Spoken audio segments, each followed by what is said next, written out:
Imagine you built the most powerful machine in the world. A machine so reliable, so precise, so unstoppable, that for 50 years, every country on Earth looked at it and said, "How do they do it?" That machine was Germany, the country that rose from complete rubble after World War II and became the third largest economy on the planet, bigger than Japan, bigger than the UK, bigger than France, the undisputed economic engine of Europe. The country that built Mercedes, Volkswagen, Siemens, BASF, Bosch. Brands so dominant, so trusted, that made in Germany wasn't just a label, it was a guarantee. For decades, Germany seemed untouchable. And then, almost overnight, it started falling apart. Germany became the worst performing major economy in the entire world in 2023, contracting by 0.9%, followed by a further 0.5% contraction in 2024. 2 years, shrinking in a row. Volkswagen announced plans to cut 35,000 jobs and close multiple factories on German soil. Bosch, the world's largest auto supplier, is eliminating 22,000 positions. ThyssenKrupp, once the symbol of German steel, is cutting 11,000 workers. In total, 248,000 jobs have vanished from Germany's key industrial sectors since 2020. 248,000 jobs gone. And here's the question nobody in the mainstream media is asking loudly enough. How does the most disciplined, most efficient, most industrially powerful economy in Europe end up here? The answer is not bad luck. It's not a pandemic. It's not some random crisis nobody could see coming. It is the story of a 50-year gamble. A gamble that worked brilliantly until the single moment it didn't. And when it collapsed, it took Germany's entire economic model with it. 1945. Germany surrenders. Food production is cut in half. 20% of all housing is gone. The currency is worthless. Then, in 1948, one economist makes a single decision that changes everything. Ludwig Erhard replaces the old currency overnight and abolishes price controls that had been strangling the economy for years. The result is almost unbelievable. Stores that had been empty for years suddenly fill with goods. Factories fire back up, and West German GDP starts growing at 8% per year for an entire decade. The United States at the same time, 4%. Britain, barely 3%. Wages increased 80% between 1949 and 1955 alone. Workers who had been surviving on ration food were suddenly buying cars and televisions. The Germans called it Wirtschaftswunder, the economic miracle. But this wasn't just recovery. Germany was building something better than what it had before. Something built on 4 pillars. And one of those pillars, the most dangerous one, was cheap energy from Russia. Germany's secret wasn't just engineering. It was a hidden dependency. In the 1970s, West Germany made a deal with the Soviet Union, pipelines for natural gas in exchange for German technology. The United States objected. NATO allies raised concerns. Germany did it anyway. The logic was simple. Cheap energy meant competitive factories. Competitive factories meant exports. Exports meant prosperity. It worked beautifully for 50 years. But then came the politician who turned a dependency into a trap. Gerhard Schroeder, Chancellor of Germany from 1998 to 2005. A powerful, respected statesman. 15 days after leaving office, he became chairman of the shareholders committee of the Nord Stream pipeline, Putin's gas project through the Baltic Sea. 15 days. He left government on a Friday. He was working for Russia's pipeline by Monday. By 2017, he was earning $350,000 a year as a board member of Russian oil giant Rosneft. In 2004, Schroeder had called Putin a flawless Democrat. This was not someone who misread the situation. This was someone who chose not to read it at all. 2014, Russia invades Ukraine, annexes Crimea. The entire Western alliance says, this is a turning point. Germany agrees, publicly condemns the annexation, joins sanctions, gives strong speeches, and then quietly increases its gas imports from Russia from 45% to 55%. Russia invades a sovereign European country, and Germany responds by buying more Russian gas. But it gets worse. While this is happening, Germany is building a second pipeline, Nord Stream 2, that would double the gas capacity from Russia, bypassing Ukraine entirely. Poland objected, the Baltic states objected, Ukraine objected, the United States objected, across multiple administrations. Germany's government fast-tracked approvals and even offered Washington $1 billion to drop planned sanctions against Nord Stream 2.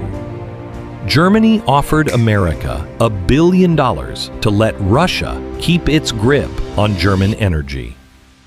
Poland's foreign minister called Nord Stream 2 the Molotov-Ribbentrop Pact of Energy, a reference to the secret Nazi-Soviet deal of 1939 that carved up Eastern Europe.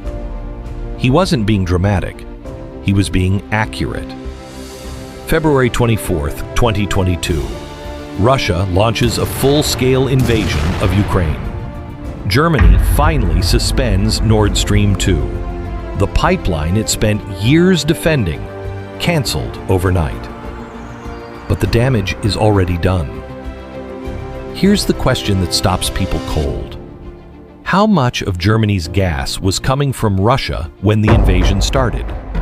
10%? 20%? No. 55%. More than half. Of the energy that powered every German factory, every chemical plant, every assembly line. Over the following months, Russia begins squeezing.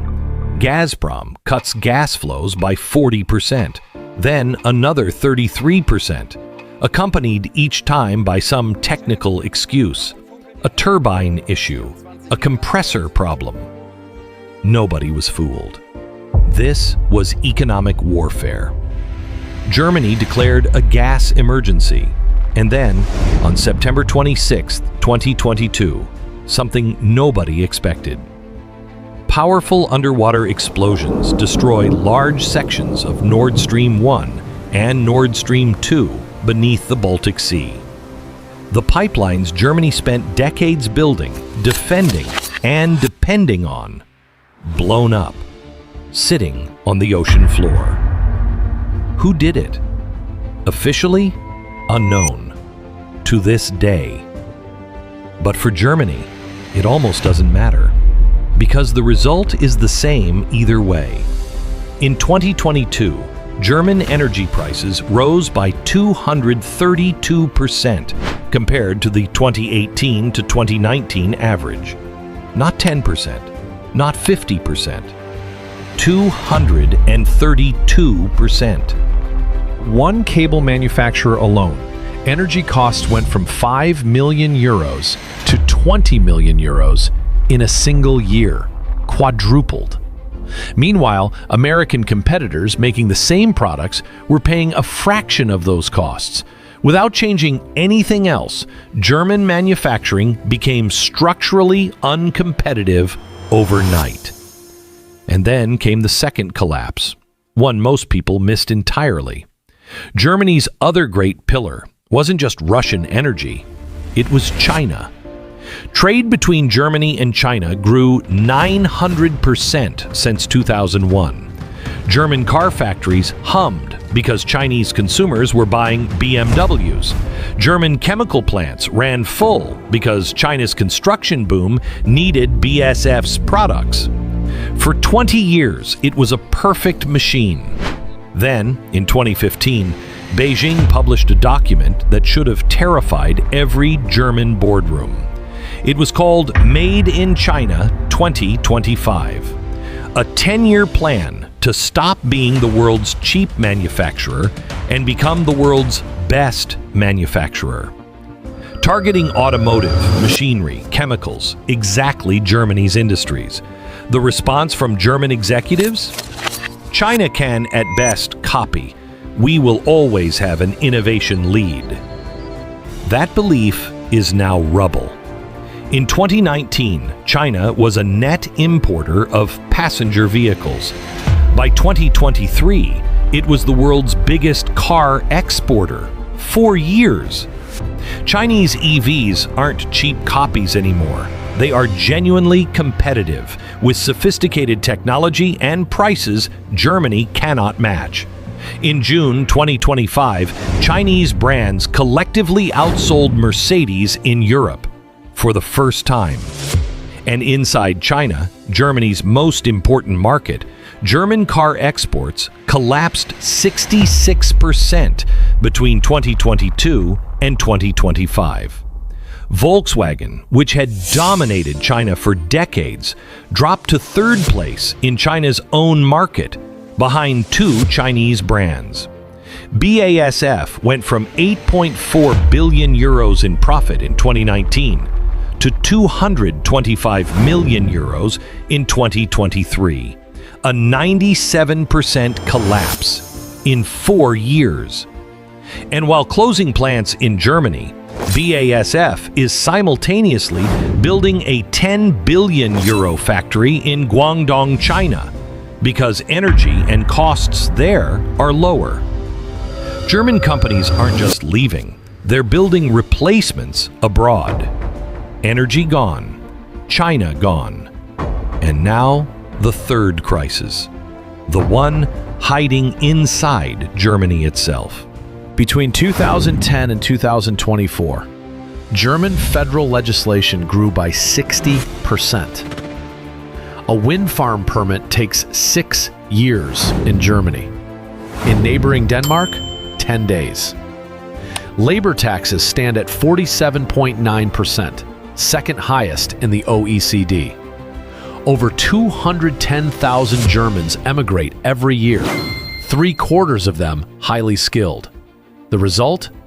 209,000 unfilled STEM jobs in a country desperately trying to rebuild. This isn't abstract. It already happened. Industry lost 120,000 jobs in a single year. Volkswagen, for the first time in 87 years, considered closing German factories, ultimately cutting 35,000 jobs. Mercedes cut 15,000. Audi, 7,500. In 2025, 23,900 companies filed for insolvency, a 10-year high. Losses? 57 billion euros. Workers affected? 285,000. Berlin is fighting back. A 500 billion euro infrastructure fund, record defense spending, bureaucracy reform pledged. The right moves. But cheap Russian energy is never returning. China has surpassed its teacher and isn't going back. And bureaucracy that resisted reform for 20 years won't be fixed by one chancellor's promise. Germany did almost everything right. The best engineers, the most trusted brands, the highest quality products. And it still walked into a trap hiding in plain sight. The dependency it stopped questioning. The comfortable assumption it stopped testing. The small creeping cost it accepted because things still felt fine. So the real question isn't about Germany. If a country this rich, this disciplined, this admired ended up here, what dependency have you stopped questioning?